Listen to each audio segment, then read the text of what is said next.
Hello folks, this is Brandon Chapman with you today. It's another edition of the TheoTRADE video for Monday, January 26th, 2026. And I will tell you, there are some big prints galore going on today in the market.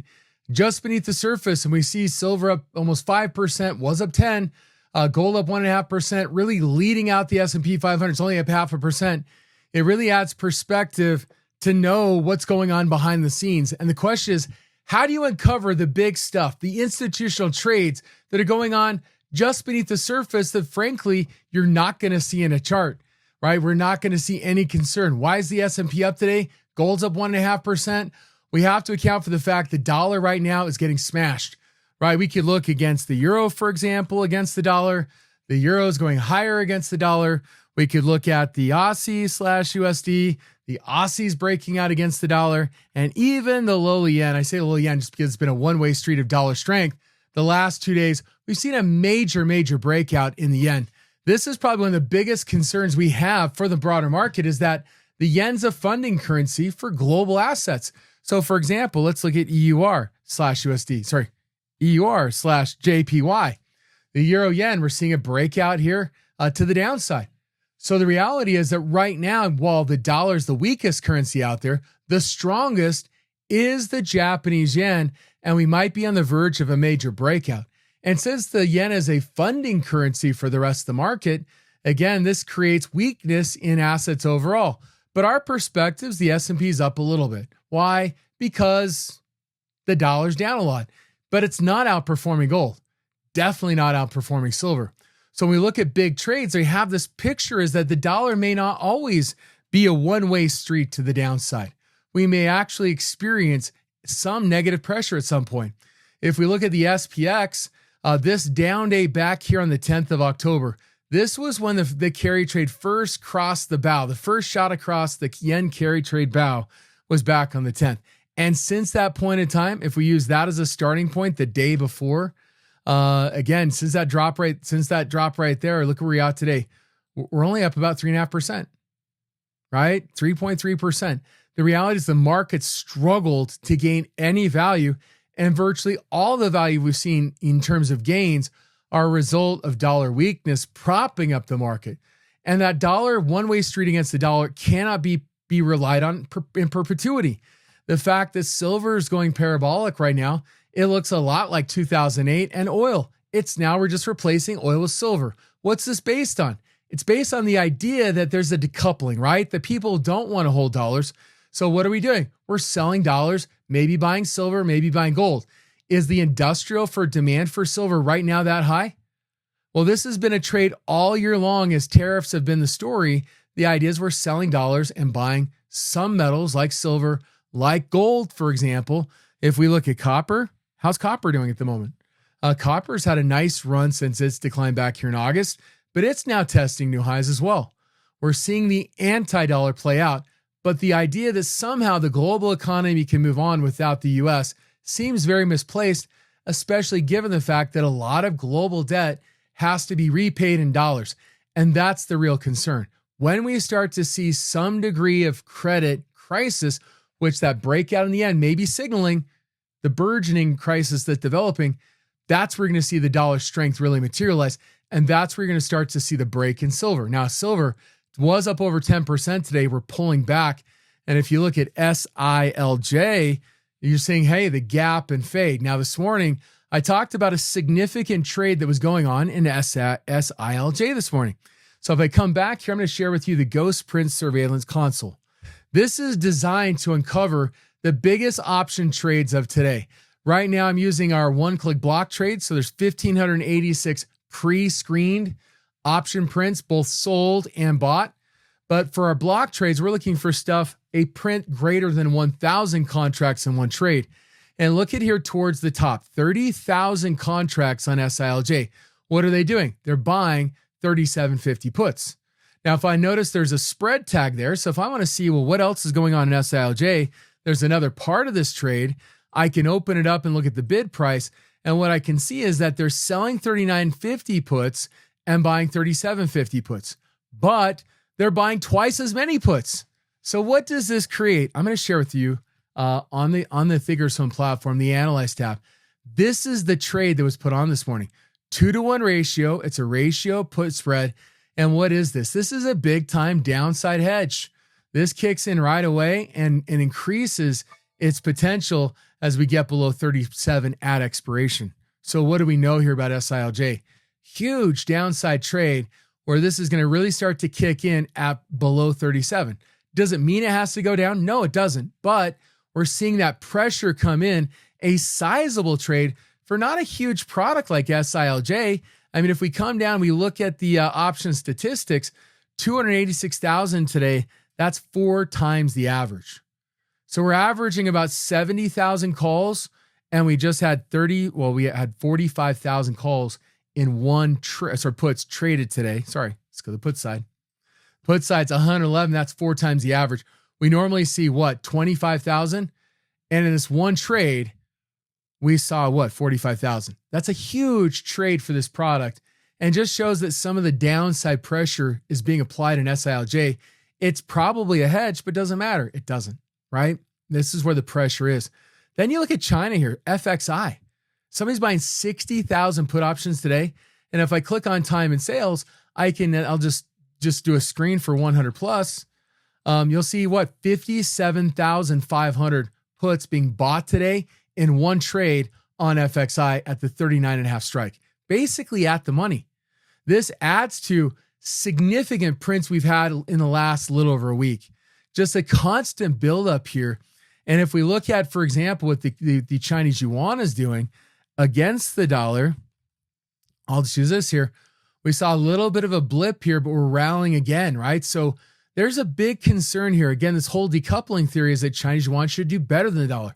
The Chinese economy doesn't need the U.S. Really? But for right now, we're seeing this trade get perpetuated. It's causing a surge in commodities. And we're seeing that the Chinese yuan's breaking out today against the dollar with the weakness. But again, realize that if this breaks down, we could see a major, major correction in FXI. And frankly, right now, if we look at FXI, not a lot of support for basically a 0.01%, despite the fact a pretty significant move higher in the yuan against the dollar. So again, this does not instill much confidence in FXI. These undercurrents, it's kind of like a riptide. It's significant, right? It has the chance of really ripping things down. With the exception of AR, this is your oil play, right? Right now, if we look here, 40,000 contracts. We click on this. We can just probably scroll down just a little, we'll see it, but we'll do a filter. 100 plus. Okay. Some about 39,000 contracts, say call options, part of a spread trade in AR. Well, again, if I bring up AR, there's your bell, folks. If I bring up AR, we see the bid as well. They bought the 38, sold the 45. Are we about to see a transition away from metals and towards oil? So if we look at AR, this is Antero Resources. You go to the Analyze tab here. We'll go to fundamentals. This is an oil and gas, natural gas company here. We're seeing a big surge right now in gas prices. But again, big move or higher today. What was the trade on it again? Let's go back and look. This gives us a symbol, AR, direction up because they're buying calls. The 38, selling the 45s. Target 45 by when? March 20th. Let's go back to the chart here. 45s right back up here. We're expecting basically AR to get back up to the upper end of the range. And folks, this was not the first trade on AR this week. So we're seeing bullishness, bearishness in silver, bearishness in emerging markets. And reset our filters here, go to block trades. We got a lot of big prints here today. Hecla, a little one there. Let me show you something that's going on Ford. Ford is huge. And so let me reset the parameters here for it. It kind of came more as a trade that just continued throughout the course of the trading day. Let me take the stuff off that might be being sold. It triggered at 6,900 contracts. We're now at 88,000 contracts on Ford. When I click on the location here and I just want to see prints over 100 to see if they're buying them or selling them, just look at the green and red. Red means sell, green means buy. You'll see 2,200 contracts there, right? We see kind of a sweep coming through here, hundreds of contracts, 1,200 there. We'll see 18,000 put options bought there, 2,400 contracts, 3,600 contracts. These are one trade, 1,600. You keep going down through this, 3,500. This was kind of a sweep that came through. We could add all of these together on the buy side at 3 cents. what we're seeing is there's significant activity on the bearish side of forward. And folks, that ain't all. In fact, if you go back to the 6th, while that's loading, I'm going to share with you on the trade tab here. We go back here to February 20th. There is I got to bring forward up, I guess. There is 100,000 contracts here in open interest. Okay. What happened? Using the console, I can go back in the past. We can look at forward, and right there, 100,000 contracts. Guess what happened on forward there? Let's go 1,000. Someone bought 100,000 contracts on January 6th in one print. Folks, that is a significant amount of size on forward. As we go back and look at forward, we're saying, well, look, the stock has earnings coming up here in a few weeks. We're seeing a little bit of downside today.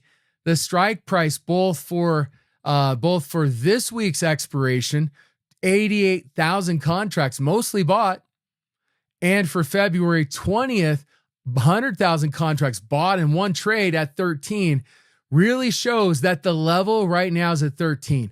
If we can get to and through 13, there could be significant downside pressure when you account for the fact maybe upwards of 180,000 contracts were bought in 2 days, January 6th and today. And again, most of those 88,000 were bought.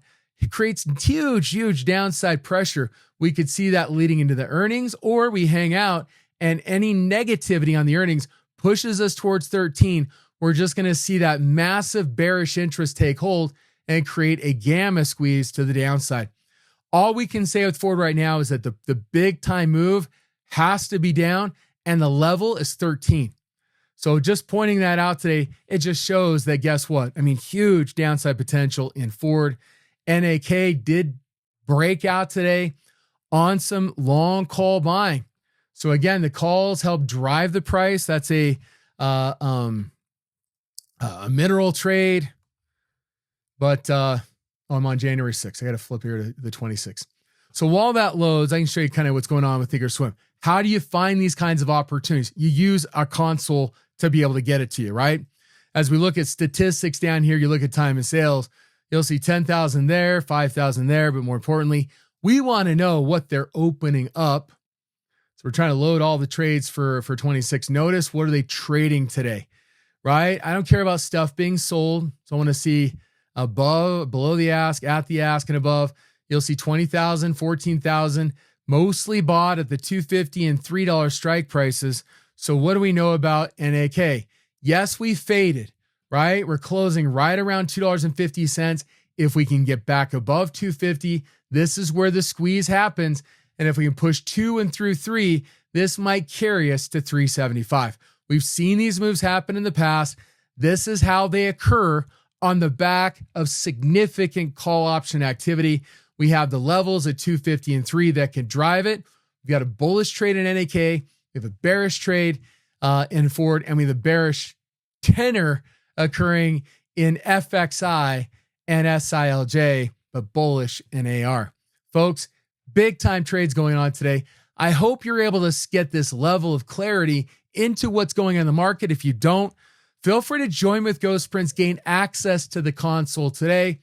You can call our concierge team at 623-244-5657 if you want to kick the tires and have a chance to get access to our console and Ghost Prince. Well, folks, that's all I got for today. Hope you have a great one. Thank you.